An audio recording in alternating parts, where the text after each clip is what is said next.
La petite princesse devant un missile. On ne va pas la présenter devant quoi? Devant un ours en peluche. C'est une monarchie où une femme pourrait un jour prendre le pouvoir. On a la fille qui joue maintenant un rôle assez important dans la propagande nord-coréenne, on la voit de plus en plus. Et puis on a la sœur, elle incarne celle qui tire un peu les ficelles. Cette semaine dans la grande histoire, je vous parle de la fille et de la sœur du leader nord-coréen Kim Jong-un, aujourd'hui pressenti comme ses successeurs les plus probables. Elle peut assurer une régence, éventuellement. Elle peut jouer un rôle occulte. Ce n'est plus du tout un régime communiste, c'est une monarchie absolue de nature fasciste.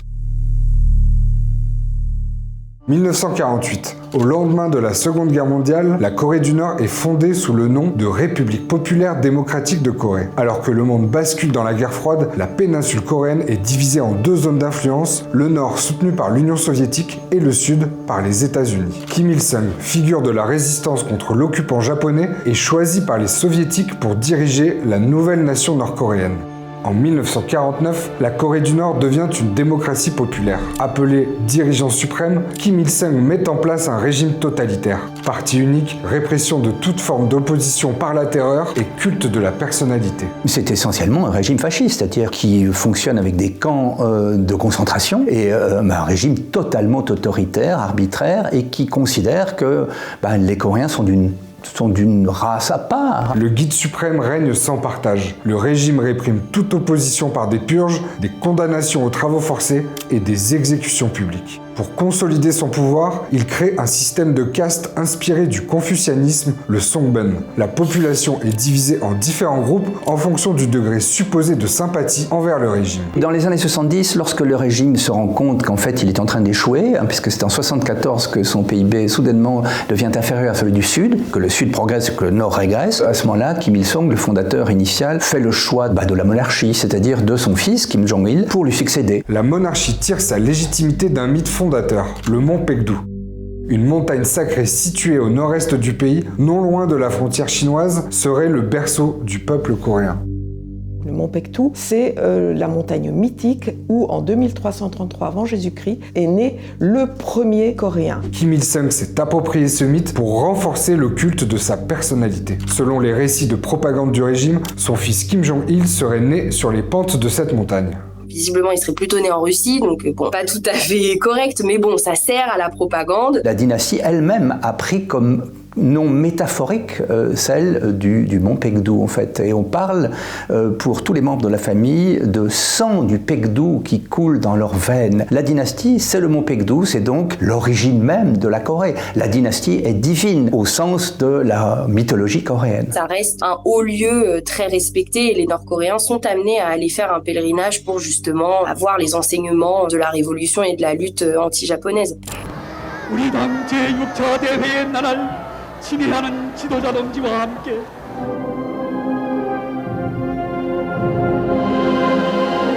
En 1994, Kim Il-sung meurt après 45 ans de règne. Son fils Kim Jong-il lui succède et poursuit la même politique. Durant cette transition, la Corée du Nord est frappée par une famine meurtrière. Entre 1994 et 1998, plus d'1 million de personnes seraient mortes des suites de cette famine. Difficile de donner un chiffre exact car il est toujours délicat d'obtenir des données précises de la part de la Corée du Nord. Mais sachez que les estimations du nombre de victimes varient entre 600 000 et 3,5 millions de morts sur une population totale de 22 millions. Les Nord-Coréens ont eu ce petit déclic de désillusion dans les années 90 quand ils se sont rendu compte que le gouvernement nord-coréen n'avait pas été en mesure de les protéger, de leur apporter de la nourriture. Les Nord-Coréens se sont rendus compte aussi que leur gouvernement n'était pas infaillible. Cette transmission familiale du pouvoir établit la dynastie Kim, appelée la lignée du mont Paektu. Elle devient la première dynastie communiste de l'histoire.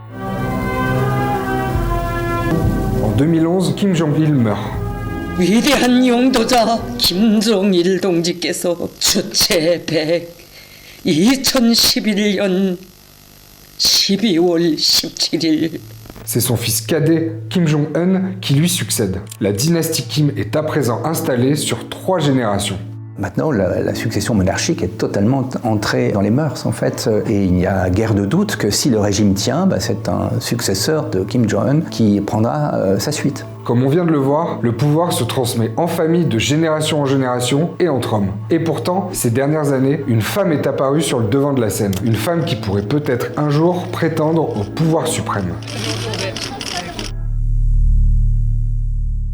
Kim Yo-jong est née à la fin des années 80 à Pyongyang, la capitale de la Corée du Nord. Elle est la sœur cadette de l'actuel leader Kim Jong-un, avec qui elle a passé une partie de sa jeunesse en Suisse. Ils sont allés en Suisse, ils ont fait des études, ils parlent le français d'ailleurs, semble-t-il. En 2009, Kim Yo-jong accompagne son père publiquement pour la première fois lors de la visite d'une université agricole. Elle apparaît ensuite aux côtés de son père à plusieurs reprises et lors de ses obsèques en 2011, elle se tient juste derrière son frère. Mais c'est en 2018 que Kim Yo-jong apparaît véritablement sur la scène politique. Cette année-là, la Corée du Sud accueille les Jeux Olympiques d'hiver à Pyeongchang. Ces Jeux marquent l'ouverture d'une période de détente entre les deux Corées qui sont toujours officiellement en guerre depuis 1953 et la fin de la guerre de Corée. Une délégation nord-coréenne est invitée. Kim Yo-jong est envoyée par son frère comme émissaire. Elle devient ainsi la première membre de la dynastie à se rendre au sud. C'est elle qui menait la délégation, alors qu'elle n'a aucune fonction officielle à l'époque. Elle est vaguement dans un bureau de propagande. Donc ça en dit long comme sur le côté monarchique. Lors des Jeux Olympiques, Kim Yo-jong rencontre Moon Jae-in, le président progressiste sud-coréen. Lui dit dès le départ, je veux renouer le dialogue avec la Corée du Nord pour essayer de trouver un accord sur un traité de paix. Quelques mois plus tard, lors d'un sommet historique, les dirigeants des deux Corées expriment leur volonté de mettre fin aux hostilités. Le 12 juillet 2018, Donald Trump et Kim Jong-un se rencontrent à Singapour. Kim Yo-jong est présente aux côtés de son frère. C'est le premier sommet entre un président américain en exercice et un dirigeant nord-coréen. What did you learn about him, sir? I learned he's a very talented man. I also learned that he loves his country very much. Donald Trump va nous dire que Kim Jong-un, c'est quelqu'un finalement de tout à fait respectable, qu'il a pris beaucoup de plaisir à le rencontrer, à discuter avec lui, et que donc on va pouvoir partir sur des bases très sereines. Will you be meeting again, sir? Will you be seeing each other again soon? We'll meet many times. Thank you very much, everybody. En février 2019, Kim Jong-un et Donald Trump se rencontrent à nouveau. Kim Yo-jong est encore présente. En 18 mois, les deux dirigeants se rencontrent à 3 reprises. En juin 2019, Donald Trump devient le premier président américain à franchir la frontière nord-coréenne. Si on ne parle pas des sujets qui fâchent, on ne se fâche pas. Et c'est clairement ce qui se passe pendant ces différentes rencontres. Lors de ces 3 sommets, aucun accord de dénucléarisation n'est signé. Cette tentative de rapprochement entre les États-Unis, son allié sud-coréen et la Corée du Nord sonne comme un échec. La Corée du Nord a cru que le Sud était assez puissant pour imposer la levée des sanctions, jusqu'au moment où il s'est aperçu que non, en fait. Après le sommet de Hanoï, Donald Trump laisse entendre qu'une 4e rencontre pourrait prochainement avoir lieu. Et c'est Kim Yo-jong qui prend la peine de lui répondre. Il est trop évident que cela ne servira qu'à une vantardise ennuyeuse provenant de l'orgueil de quelqu'un. À partir de 2019, après l'échec du sommet de Hanoï, à ce moment-là, il y a un retournement complet. Et à ce moment-là, le choix, c'est pas compliqué, c'est la Russie, en fait. Et donc maintenant, Kim Jong-un est totalement lié à Vladimir Poutine, ne veut plus entendre parler du Sud, qu'il considère comme son principal ennemi. Cette reprise des hostilités à l'égard de la Corée du Sud s'est incarnée par les prises de parole de Kim Yo-jong.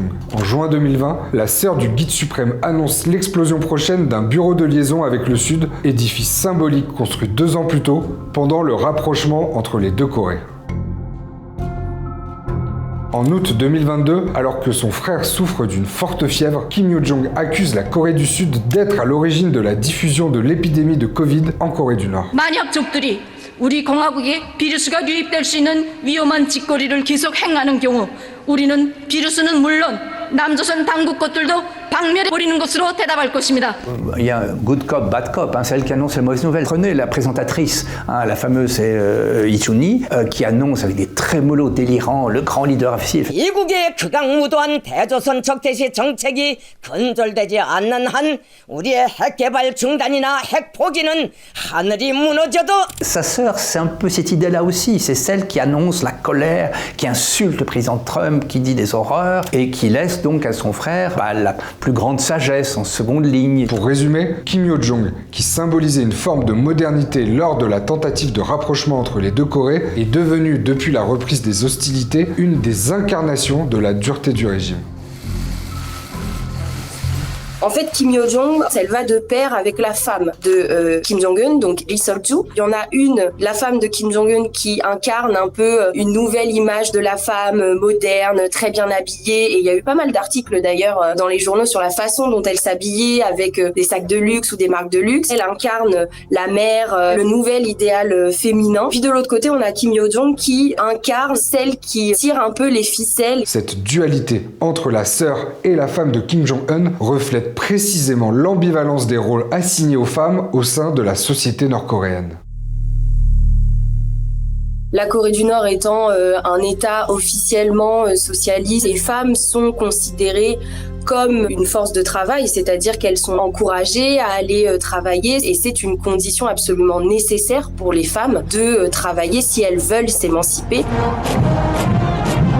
À la fin de la guerre de Corée en 1953, les femmes sont massivement mises à contribution dans la reconstruction du pays. Mais en fait, dès la fin de la colonisation japonaise en 1945, le tout jeune régime socialiste abolit certaines lois considérées comme patriarcales. Notamment l'abolition du système de chef de famille, c'est-à-dire que le chef de la famille, c'était généralement l'homme. Par exemple, quand le père décédait, c'était généralement le fils aîné qui devenait le chef de famille. Donc ça, dès 1945, c'est aboli. Kim Il-sung, le fondateur de la Corée du Nord, va même plus loin. Dans la constitution de 1972, les femmes sont décrites comme l'égale des hommes. Bon, après, il y a la théorie et il y a la pratique. En réalité, les femmes servent un autre dessein, assurer la continuité du régime socialiste révolutionnaire.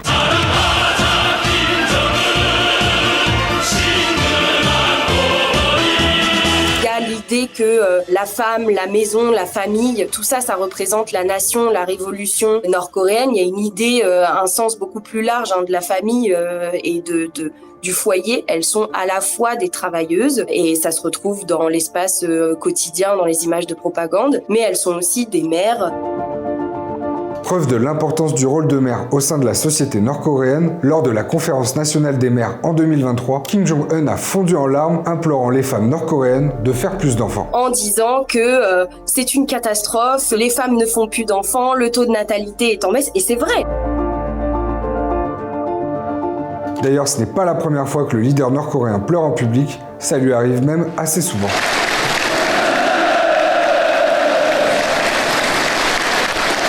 Certains observateurs voient dans ces moments d'émotion mis en avant par le régime une stratégie de communication pour le rendre plus humain et ériger le jeune leader en figure parentale et donc maternelle.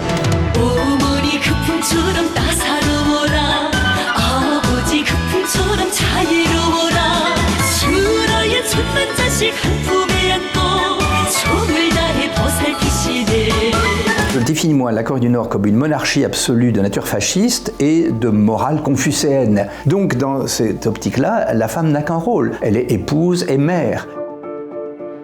Si officiellement le régime promeut le rôle de mère, les femmes jouent un rôle officieux et non moins utile au sein de l'économie informelle. Quand on voyage en Corée du Nord, on est souvent plus interpellé par les grandes statues, les images de propagande. Mais c'est vrai que ce qui m'a peut-être le plus marqué, c'est qu'on arrive dans un marché, on est absolument frappé par une chose, c'est que la majorité des femmes qui sont présentes dans ces marchés sont des femmes qui tiennent les stands. Pour donner un peu de contexte, depuis l'effondrement de l'économie dans les années 90, et l'incapacité de la Corée du Nord à nourrir sa population, le régime tolère des marchés informels appelés Jangmadang.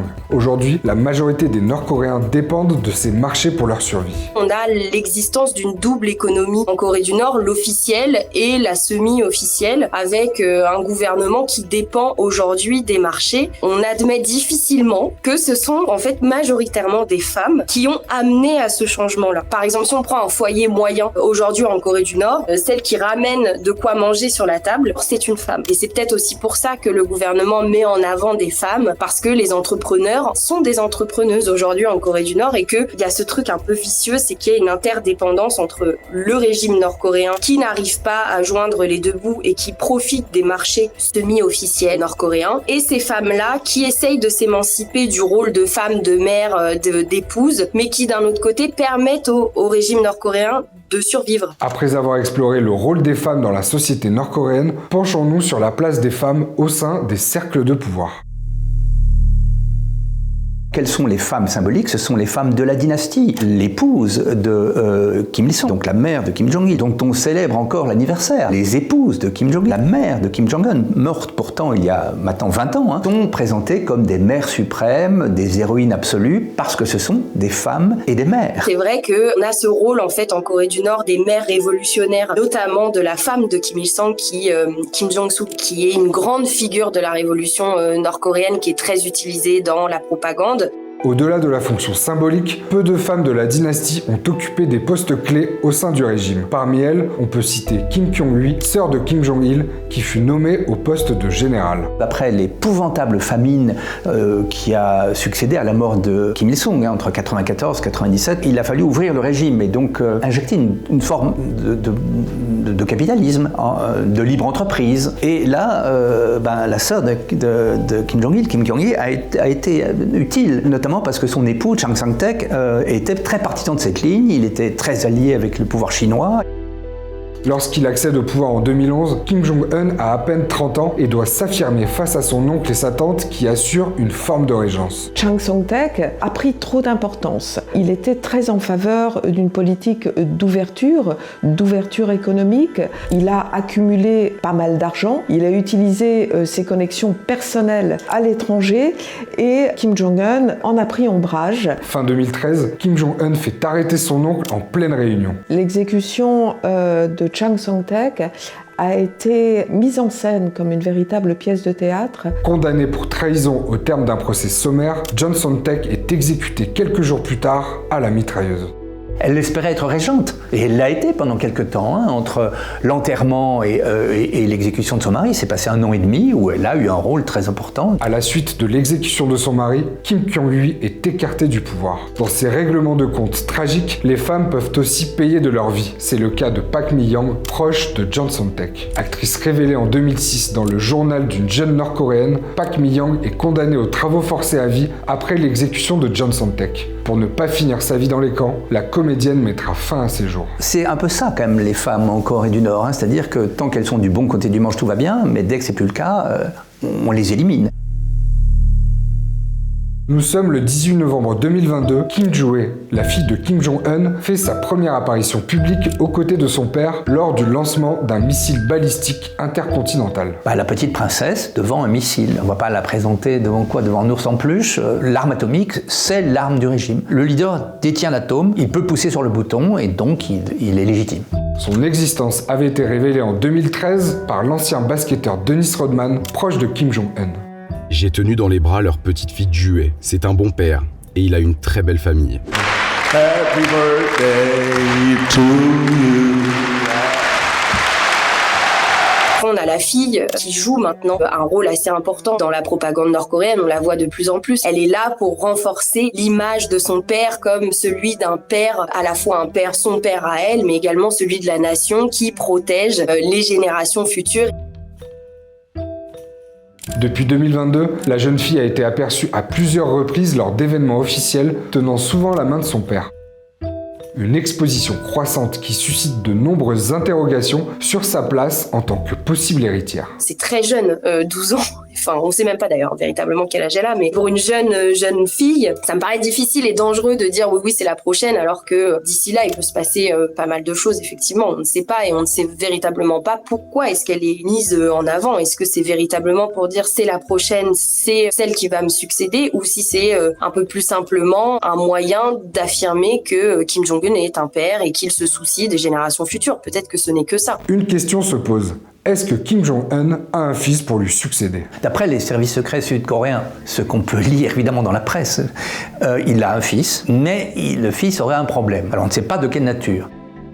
Il peut encore en faire. Et sa sœur dans tout ça? Est-elle toujours en bonne position pour pouvoir succéder un jour à son frère? On lui a imputé l'échec de Hanoï.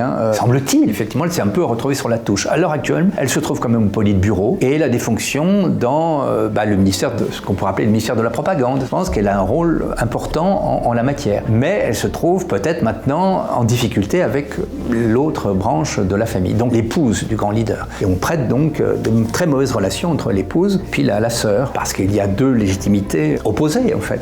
Toujours est-il que la mise en avant de Kim Jo-e rappelle celle de son père et de son grand-père avant leur accession au pouvoir. Un régime confucéen gérontocratique, fascisant, ne peut pas passer par une femme. Ce n'est pas possible. Elle peut assurer une régence, éventuellement. Elle peut jouer un rôle occulte, mais imaginer une femme à la tête du parti et à la tête de l'État et à la tête de l'armée me paraît impensable. Mais l'humanité évolue et change et nécessité fait loi, peut-être.